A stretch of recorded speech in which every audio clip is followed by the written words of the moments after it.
I'm going to start over again right now. Okay, pro wrestling fans, it's your buddy Mike Messier. It's your buddy Mike Messier, pro wrestling fans. So the big story, as we know this week, is the WWE, the McMahons, Vince McMahon, selling the company to either Saudi Arabia or possibly even Tony Khan in AEW or somebody else. We had a kind of a false flag the other night that a sale had already gone through to the Saudi Arabians. And people kind of pulled back on that. 12 or 14 hours later, tweets were untweeted and reports were unreported or covered up or whatever. But I think I'm going to give Brian Alvarez credit. He pointed something out that with previous sales of big, combat sports companies like UFC, WCW to Ted Turner, and then WCW again to Vince McMahon, reports typically come out and then they're kind of hush and buried for a while. And then the official report comes out. So you have an initial, announcement, underground, bootleg announcement from somebody saying that there's been a sale. Then people cover it up and pretend it didn't happen. And then months later, it did happen. And Alvarez kind of went through the chronology of this. And I want to back up Alvarez because my uncle Mike, who I was named after and was a big wrestling fan in our family before me, he told me that at the Great American Bash in 1988, good point. At the Great American Bash, and No Samoa Tain has a good point here, everyone wanted to break the news and get those clicks, but they were a little bit ahead. But here's what I'm going to say to that, buddy. Let me just finish this little story first. My Uncle Mike went to the Great American Bash pay-per-view, the Barry Windham versus Dusty Rhodes, the infamous Ric Flair, Lex Luger blood stoppage match in Baltimore, the Tower of Doom match, and so forth. And he told me that by intermission at that show, or just, 2 or 3 matches into the pay-per-view, the fans in Baltimore, a rumor was spreading throughout the Baltimore arena that Jim Crockett Promotions, the NWA, had been sold to Ted Turner. And this was July 10th, 1988. And he said that everybody was talking about it. All the fans somehow heard it somehow. And then that official sale, as you might know, didn't go through until December of 1988, just in time for Starrcade 88. So the question obviously is, well, what happened between, how did people know, first off, in July, and then how come it wasn't fully announced until December? Well, it could have been something just as simple as some people backstage were talking, some promoters, Gary Juster, who knows, was there, talked to a few of the wrestlers. Maybe some of the wrestlers talked to some of their female fans, and then those female fans reported the news to some of their friends in the audience, and there you go. And then it just spreads all over. And why wasn't it official until December of 88? And remember, this was a time before internet and so forth. Why wasn't it official until December of 88? Probably just the paperwork. And Alvarez himself, and I'm giving him credit, because, you're talking about lawyers, paperwork. There is a Warren Zevon song, if you ever heard of him, the guy that sang Werewolves of London. He had another really good song, Send Lawyers, Guns, and Money. I don't even think that was the name of the song, but that was the name of the album. Lawyers, Guns, and Money. Look into that one. But that's what you need. You're going to need a lot of time for paperwork, especially if the Saudi Arabian, deal is what's happening. You're talking about different currencies. I'm assuming they don't use the American dollar. So with the money, all the big size money like that, I'm sure they're not going to pay in Bitcoin or in mini golf tokens. They're talking big money, and how much money are you going to have, and how is it going to be processed, basically, with the banks and everything. So it wouldn't make sense, even if Vince McMahon wanted to sell the WWE to Saudi Arabia as an FU to the government, to the United States government that tried to put him in jail back in 94 with the steroid trial. Even if Vince wanted to say an FU to his own family, to his daughter, to his son, to his son-in-law, maybe to his wife, and even probably a big fu to the fan base, to the a loyal American or North American fan base of WWE, real American and all that stuff. If Vince wanted to wipe his ass with that legacy, what better way than to sell to the Saudi Arabian public interest fund? I'm going to tell you who I would act. I don't think I would feel sorry for them, but the people that would get the short end of the stick if WWE were to sell to Saudi Arabia, or if that's going to happen, I think the Saudi Arabians are getting the short end of the stick. And I'll explain to you why. I didn't know about this thing until last night. Live Golf. I'm not a golf fan, but apparently this Live Golf thing is a Saudi Arabian enterprise. They have the top golfers playing for them. They're paying these golfers millions and millions of dollars more than they get anywhere else. But no streaming or no TV network wants to pick up this Live Golf, apparently. I heard about this on the Eric Bischoff podcast, not 83 Weeks, but Strictly Business with Eric Bischoff and John Alba, who I think is very good, actually, at his job. So basically, they're talking about all this stuff, and they're saying that the Saudi Arabians are paying a whole lot of money for this Live Golf, but they can't get any money back on it because no network wants to work with them. And why wouldn't they want to work with them, you might ask? Well, the human rights violations. I mean, this is a country that executed more of its citizens in one day than any other country on record, apparently. I don't know if you went back to Nazi Germany, there might be a different day, but as far as in recent memory, in the last 20 or 30 years, the Saudi Arabian elites, the inner circle, if you would, they control a lot, and the average citizen does not. So, we talk about the women's rights, gay, lesbian rights over there are not really happening. And yes, what Bischoff kind of said to Alba last night as well, if you want to talk about that, talk about the NBA working with China, or, this phone that I'm using right now was probably, most of it was made in China. The parts were made in China. Conflict minerals, I think they were once called. Ashley Judd wrote an article about that years ago, when she wrote about the fact that we're all using these, wonderful phones, but the conflict materials or the conflict minerals are basically made by people that are more or less human slaves in this day and age. So we're all hypocrites. I mean, if you put on a belt, you don't know what kid had to sit in a fucking warehouse for 12 hours making that belt, or 16 hours. I mean, there are countries in the world where the, sweat house workers are so exhausted and so miserable with their lives that they proceed to jump out of the building at work and kill themselves. So much so that some of these countries have buildings where they put up nets outside the windows to prevent employee suicide. So anytime you're feeling down and out about the United States, or, Brittany Griner wants to take a knee during the national anthem or so forth, yes, our country is severely flawed. We have several issues here in the United States, many big issues, but it could be worse. And I mean, I don't know. How else can you say it? But I guess I'll get off the topic there.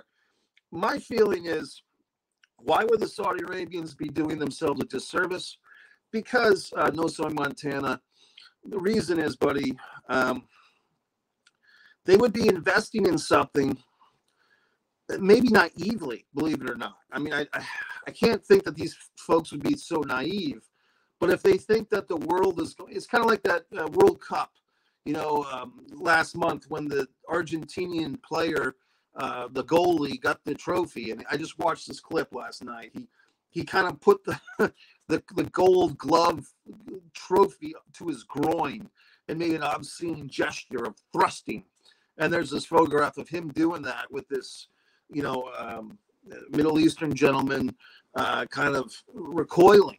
And I think that's a summary of this. I think a lot of countries, Argentina, apparently, the United States, I'm sure places like Ireland and England and France, there's a certain cynicism, a certain sarcasm, and intelligence as well that goes along with us And I don't think that translates well to the Middle Eastern cultures, which I would say are more discipline-based, more authority-based, more, perhaps religious-based.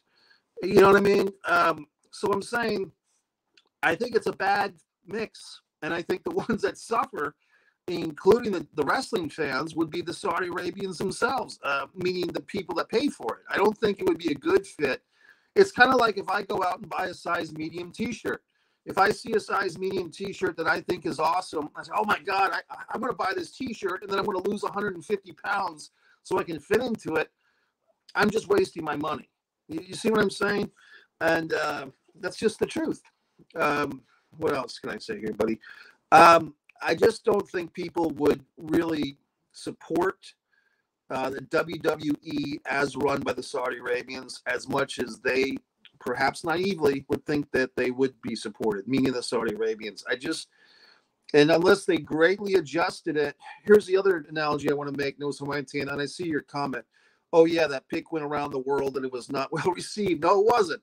And even I mean, look, I was not happy that the world, I'm not a big soccer fan or football fan, if you would, with a U.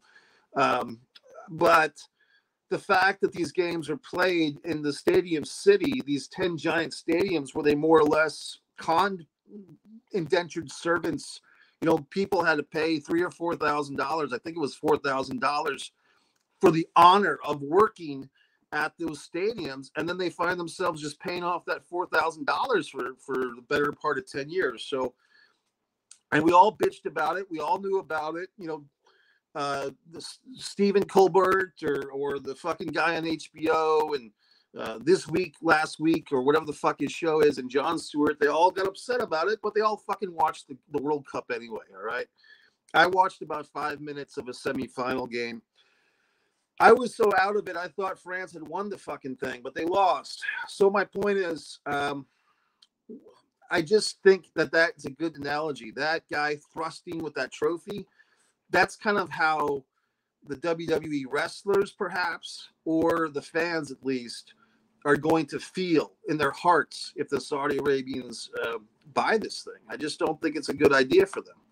Here's a good statement, buddy. And I think we're good now with the video. I'm going to go back and edit this video, trim off the first 5 minutes of the bad audio. The thing about the selling has to be kind of the same problem they have with doing pay-per-views overseas, where they just can't move everything to another country.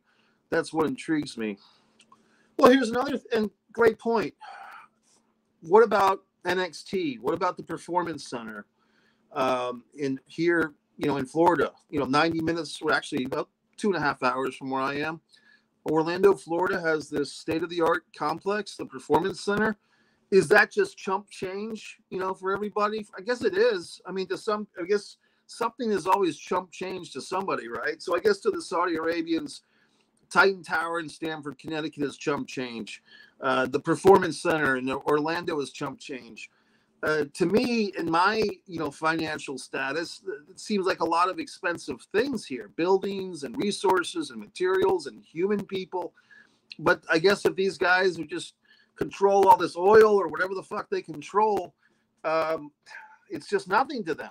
And I think that's another thing, Montana. I think with at least the type of wrestling fan that I'm used to, the type of wrestling fan that I grew up with and as, working class people who've always enjoyed pro wrestling, but want to pay $20, $30 for a ticket to see the wrestling live, where they'll pay $50 for an AEW pay-per-view, or $10 a month for the network, the WWE network or Peacock.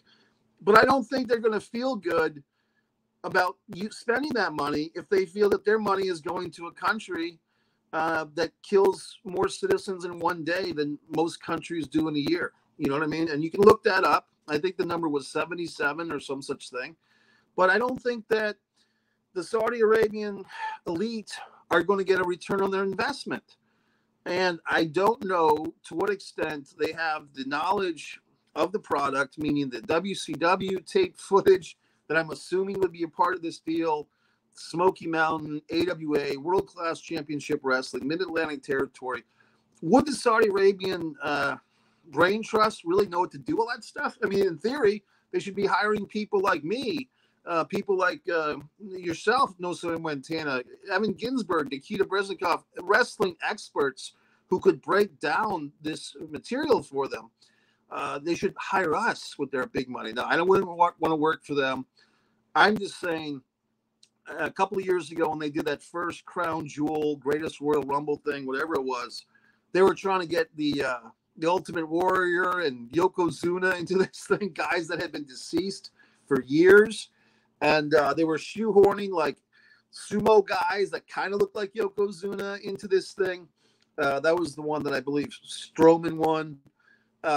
So it's just, I think, like I said, it's like me buying a medium-sized shirt. You know, it's just a medium-sized belly shirt. It's not going to be good for me, and it's not going to be good for anybody else. So I'm being a little self-depreciating here, buddy. All right, so let's talk about another potential buyer. Tony Khan, AEW, Shad Khan.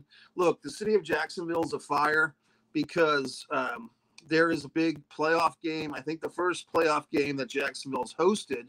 I'm not sure if they even hosted a playoff. Yeah, they did, actually. 5 years ago, I believe they lost to the Patriots here in Jacksonville. I think that's what happened. But beyond that, it was like another 10 years before they had been in the playoffs. So Jacksonville's very excited, and that's the Khan family. And Khan also has a football team, a soccer team. And they also have Daly's Place, which is a live event venue. And all these things that they have at their fingertips. And, of course, AEW and Ring of Honor. They can do the Nike thing. There's 2 Nikes, one in Europe and one in Guatemala. Guatemala is the owner of the mark. I'm assuming you mean the trademark. And the other one produces everything and pays for the licensing, including the money. Good point.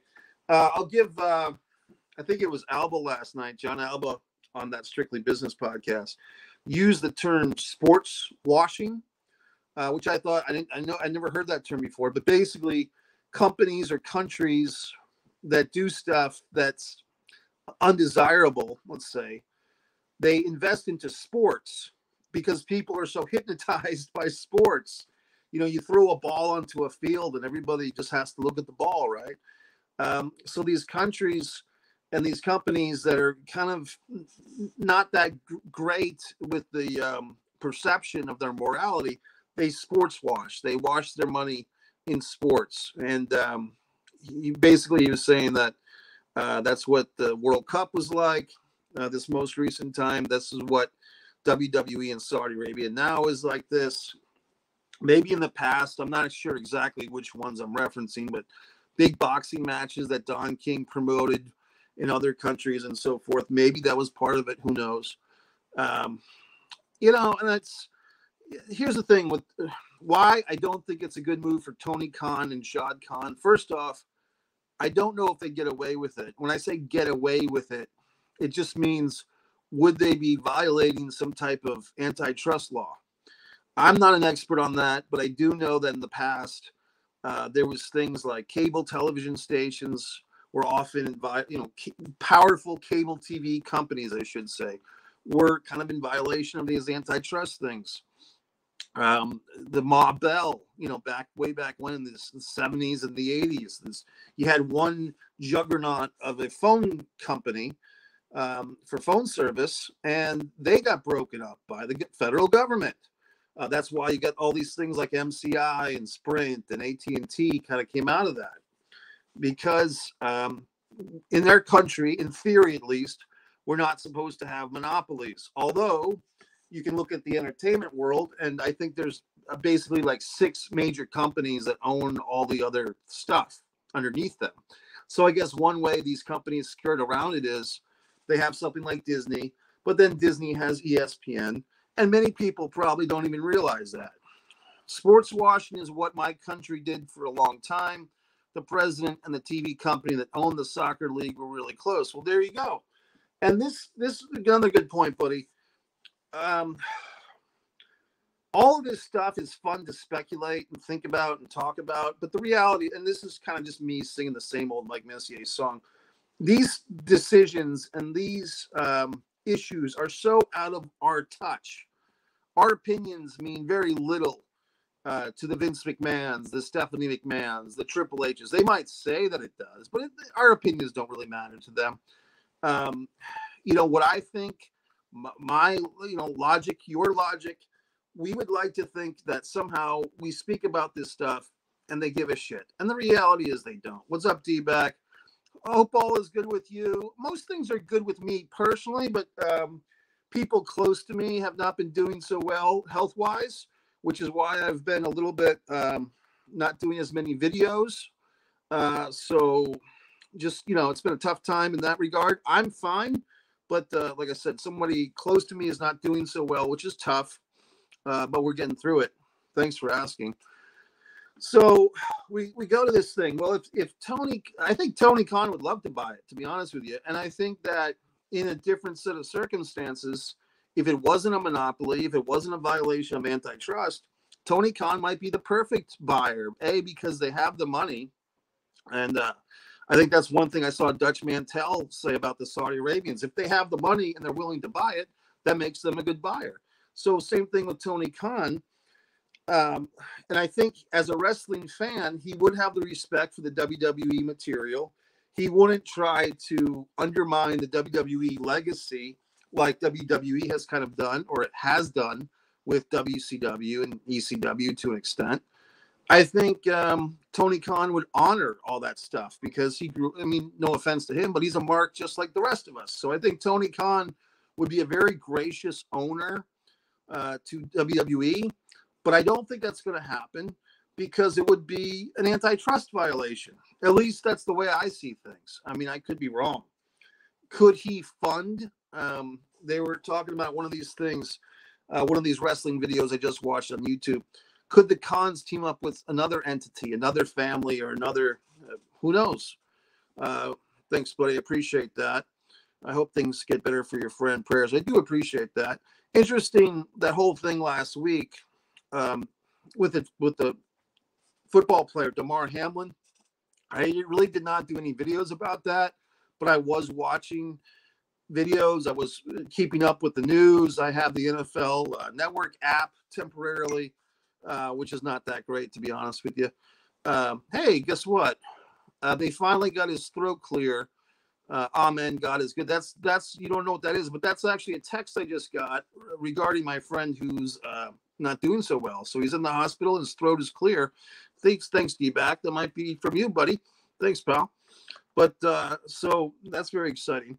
But talking about this whole wrestling thing, Damar Hamlin, I've been watching that. I've been watching that, and the power of prayer and the guy on ESPN praying, and it's interesting how our society, we might have really hit rock bottom. When I say that, it's not. It sounds sarcastic, but when I say the conflicts, the COVIDs, the fucking racism, this Golden Globe speech, Chris Rock getting slapped by what's his dick, all these things that have been happening.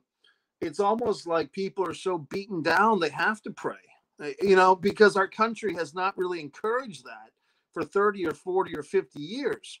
So you get to a point where everything's been sucking so bad that people are actually praying and talking about it. Yeah, I think that's pretty good in some regard. Sometimes you have to hit rock bottom before you climb yourself out of it.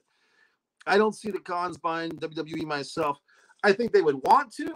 And I think possibly if they hadn't just bought Ring of Honor, I know Ring of Honor is a zit on the ass of WWE. Don't get me wrong. But I think with the logistics and the legalities, if someone were to raise their hand to the federal government and want to point out, hey, this AEW group, the Khans, just bought another wrestling company. Why should they be allowed to buy WWE? I think that's a valid point. Yes, it's apples and oranges. It's like a slice of apple compared to a fucking apple field, comparing ROH to WWE. But still, they're both wrestling groups at the end of the day. And I think that would hurt the Khans. So maybe in retrospect, who knows? As far as other wrestling people, MLW, Impact, I don't think they have the capital, the money to buy WWE. New Japan Pro Wrestling, that might, but I don't even know if they would have that much money. They have a lot of money, I'm sure, but do they? I don't see that. Nothing in Mexico, same thing. I don't think they would have. And AAA or whatever you call it, they wouldn't have the money to buy WWE. What about Trump? I mean, if you really want to talk about it, Trump's a big wrestling fan. Trump's a big McMahon guy. Obviously, he appeared at WrestleMania 23, in Bobby Lashley's corner against Umaga with Vince. I mean, I'm surprised that people aren't throwing Trump's name around, but Trump's got a lot of problems right now, legal issues and so forth. I would much rather Tony buy WWE than anyone else, really. Yeah, and I'm kind of with you on that, buddy. I just don't know if the feds would allow it, but maybe they would. I mean, maybe they just wouldn't give a shit because it's wrestling. I think that's another topic, guys, is that we get so excited about this wrestling stuff. But let's remember, and yeah, things like Sportskeeda and Sports Illustrated and different Hollywood Reporter, I guess they all kind of report WWE sometimes. But and I know the AMC docs and so forth. But still, when the Vince McMahon stuff was going down, last summer and into now, there wasn't a whole lot of coverage. There really wasn't compared to other stories, compared to things like, Weinstein controversy or whatever else. There was not a lot of coverage on Vince McMahon's issues. And I just don't think that the mainstream really cares. They just kind of put us in the wrestling world. I'm really interested in the Stephanie and Vince situation, this whole debacle. Yeah, I was just seeing some stuff about that. Stephanie resigns one day. The next day is when we have all this Saudi Arabian controversy, and people are saying, well, is that a connection? Did Stephanie resign because the Saudi Arabians would not approve of a woman being in such a high position? I think that's a fair enough point. I mean, Bischoff pissed all over that point on his show, but I'm not pissing on it. I think anything's fair game at this point. There's two ways to look at stuff, guys. It's everything matters or nothing matters. And I'm always on the camp of everything matters. I mean, some people just want to put their fucking blindfolds on and they don't want to consider the big picture, but I always consider the entire picture. And the picture you don't even see. What instruments are making the picture? Are you using a pen or using a charcoal pencil? So the point is, when Bischoff just so flagrantly pisses on the idea that Stephanie resigning couldn't have anything possibly due to the possible buying of the Saudi Arabians, I just find that to be disingenuous, and maybe Bischoff's trying to get a job. Who knows? What else? Please, more questions, comments. Let's keep this conversation going for a few more minutes. I really, I think we kind of maybe we're all in the same opinion today. It was, yes, Tony Khan would probably be the best buyer. I just don't see it happening. Thanks, pal. Everything matters. Well said, my friend. Yeah, I'm trying. I did see a good movie last night, which I didn't do my review on yet. Broker. It's actually a Korean movie with subtitles. I've been watching a lot of international films. They used to call them foreign films, but I'll call them international films. Because if you were in Korea where this movie was made, it wouldn't be foreign to you. Wakanda Forever would be foreign to you. You see what I'm saying? So this movie Broker is actually about baby brokering, for crying out loud. But it's actually a pretty damn good movie. I enjoyed it. So I've been doing that a lot lately, seeing international films. Football, American football anyway, this weekend's going to be huge. Jacksonville's got a big game tomorrow. Very exciting. The team I grew up with, sort of, the Washington Commanders, AKA, or formerly known as the Washington Redskins, they choked a dick once again towards the end of the season. I mean, it's just like these guys cannot get in the playoffs. Same thing with the New England Patriots. Post Tom Brady, Belichick, I hate to say that he's been exposed, but he's kind of been exposed. I could be wrong, but I don't think Belichick and the Patriots have made the playoffs once since Brady left. If they did make it once, I think they were eliminated in the first game, but I don't think they've even made it to the playoffs since Tom Brady took his talents to Tampa Bay and won Tampa Bay Buccaneers a Super Bowl. So Tampa Bay's in the playoffs. That's very interesting to me. I am a Tom Brady fan, to be honest with you. I think it'll be interesting to see. Can he just win one game? I think that would be nice if Brady just won a game in the playoffs at home against Dallas. You know what I mean? I don't think his team is really built, or even Tom is really has it in him to win a Super Bowl this year, but you can't count that guy out. He'll be walking around with a cane winning Super Bowls at age 77. So what else, gentlemen? You know, I guess there'll be a certain contingency tonight. I don't know if I'll be one of them that's going to sit around and watch SmackDown just to see what happens. I mean, I think that's one thing about us wrestling fans. We get very rolled into this, seeing what happens, you know, fear of being left out. I think that's even an acronym, FO, fear of being left out, you know, FOBLO or something, fear of being left out. So people might tune into SmackDown tonight just to see what happens. I still think Mercedes could show up at a pay-per-view. I think Tony Khan not knowing she wants an appearance deal was the reason she didn't show up Wednesday. Say Revolution or Forbidden Door 2. Here's my thoughts on that, Juan, and it's good to see you again here, Juan, because you've commented on live broadcast before, I think even going back to a couple of summers ago when I was at the St. Augustine thing. But I do think that Mercedes, FKA, Sasha Banks, I think what would be best for her, what I would do if I were her, is really not have a full-time contract. She's doing a lot of films. She actually just, you know, I'll just say this. I know somebody that recently directed her in a film, and they said that the director told me that she was very good and she was easy to work with. And that's in the film world. No bumps, or less bumps at least, more money. And I'll be honest with you, that's why you see guys like Dave Bautista. He's got a big movie coming out with M. Night Shyamalan. And you've got, and I will answer the questions about Megan in a second, the movie. You've got Dave Bautista, John Cena, The Rock, of course. And a generation ago, if Piper and Hogan could have taken no bumps and just done movies full time, I think they would have. And I think that, yes, there's that adrenaline rush of being in the ring and performing and all that good shit, but less bumps, more money. So I think the smart thing, but I'm not her, it's her life, obviously. Sasha Banks, the smart thing for her to do would be wrestle 6 to 8 matches a year, put herself into business as a special attraction, and not be a full-time wrestler. And it's, I was going to make this point earlier about the Saudi Arabian stuff, Saudi Arabia possibly buying WWE. I like Chinese food, you know, but I'll eat Chinese food maybe at the most 3 times a week. But if I ate Chinese food every day of the week or every night of the week, I get really sick of Chinese food. You see what I'm saying? And I think with the Saudi Arabians having 2 shows a year of WWE coming over for this American spectacle in the middle of Saudi Arabia, that's exciting. But if you were to make that a daily occurrence, I mean, I don't know if even the Saudi Arabians can tolerate watching SmackDown and Raw every week. You see what I'm saying?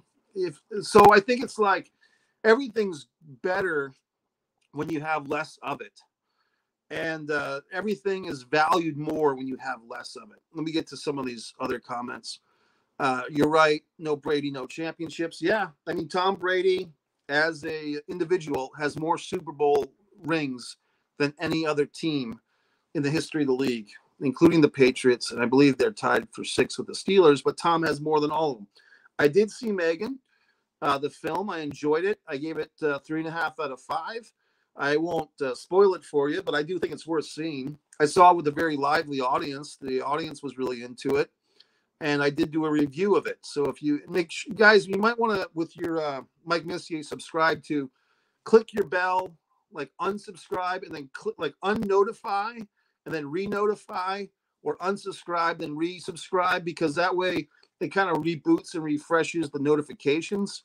So I'm not telling you to unsubscribe. I'm just saying hit the subscribe button a couple of times in a row just to reboot it, and the little alarm clock thing.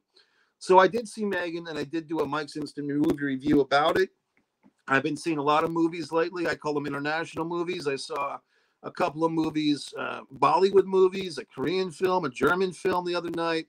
And I did see Megan, and I did like it. And I thought the doll was really cool. Here's a topic I haven't really explored. I really enjoy Stardom. This is a women's pro wrestling group, and I'm really looking forward to her wrestling some of Stardom's girls. Well, I would be happy to be more informed about Stardom. I'm quite aware of its existence. And in fact, in my legendary pro wrestling rant, the rant with myself and Vince Russo, I think I even mentioned Stardom because I knew that it was a great alternative for women's wrestlers. I was going off about how the WWE women couldn't wrestle in Saudi Arabia. Thanks, man. I appreciate that. Definitely watch your movie review. I usually watch all your movie reviews. I appreciate it. And I'll have to do one for that movie I saw last night, Broker. So yeah, Megan was good. I'll look into see if Stardom has stuff on YouTube. I'm sure they do, either officially or unofficially. I've got so much wrestling stuff. I even ordered that Ricky Steamboat retirement match. I guess it turned out to be a 6-man tag. I ordered that, and they it was a $24.95 3-show package. I'm still like at the top of the second show with that. And but anyway, that's from Big Time Wrestling and Fight, which I do enjoy. I mean, I've kind of come over. There's a lot of things, guys, that I was very old school. I was very slow to get a smartphone. I was very slow to get a cell phone. And I was very slow to get into stuff like even ordering stuff online from Amazon and eBay.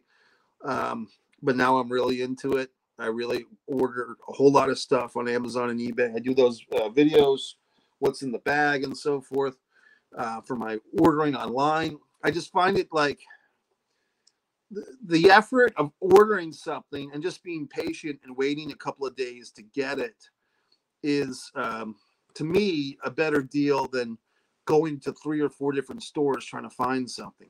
So I'd rather just wait a day or two, even if I really want something now. I typically can wait a couple of days to get it through Amazon or eBay. eBay takes longer, but it's cheaper. And I do sell stuff on eBay too. You can look into the Foreign Object eBay store. I've got wrestling action figures and so forth. Big Guy t-shirts, the Foreign Object on eBay. Stardom I'll look into, buddy. Thanks. I've got so much backlog of wrestling to watch. The Steamboat final match. I've been watching a lot of stuff on Netflix and so forth.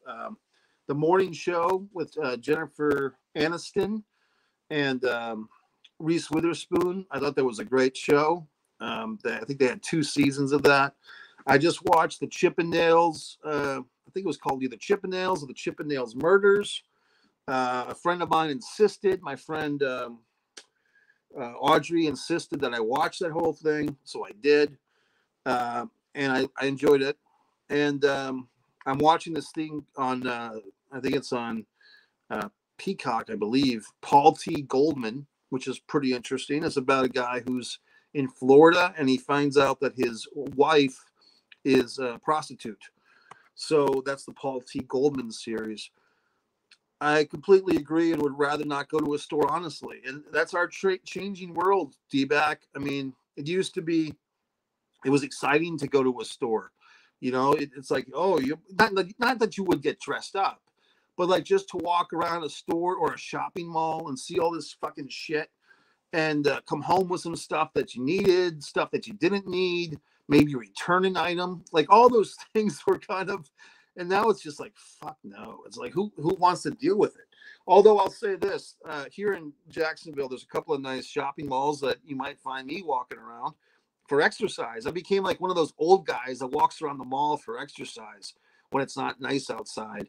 The Four Seasons Mall and the Orange Park Mall, they're both pretty nice malls. Like they're very old school 80s, 90s malls. No Orange Julius. I mean, that's one thing.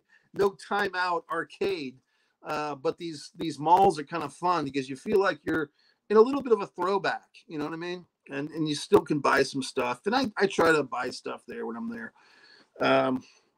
Yeah, the Amazon thing, though, is great. I mean, I always pissed on it. I always thought it was anti-American or just bullshit, that you're going to order something. But now it's just so convenient. And like I said, I'm lucky that I live in a neighborhood where there's not a lot of, what do you call it, porch robbers or package stealers. Like we're pretty safe here. So I typically get all the packages that I order. So everything's good. And the Foreign Object store is available for you on eBay. All right, gentlemen. Well, look, I'm going to go back I'm going to chop off the first 5 minutes. I want to thank D-Back, Juan, good to see you in here again, buddy. And No Sorry Montana, a very special thank you for helping me with the audio and helping me. What I did was I rebooted the whole router thing, you know, and I should just learn to fucking reboot the router every day. Like that should be part of my routine. You know, brush your teeth, you crack your neck, and reboot your router, because it's such an easy thing to do. And it just takes about a minute and a half before it's fully rebooted. And then you get better reception and everything. But, you know, I didn't do it, and I paid the price, and I learned the lesson. So hopefully I learned the lesson and didn't ignore it. Well, gentlemen, have a wonderful week. Feel free to share this video. Mike's Instant Movie Reviews got a bunch of new stuff. All the excitement. Recently winning my 56th award in independent film festivals and so forth. And all my books are still on Amazon. So thank you very much, gentlemen, and I'll see you soon. Thank you.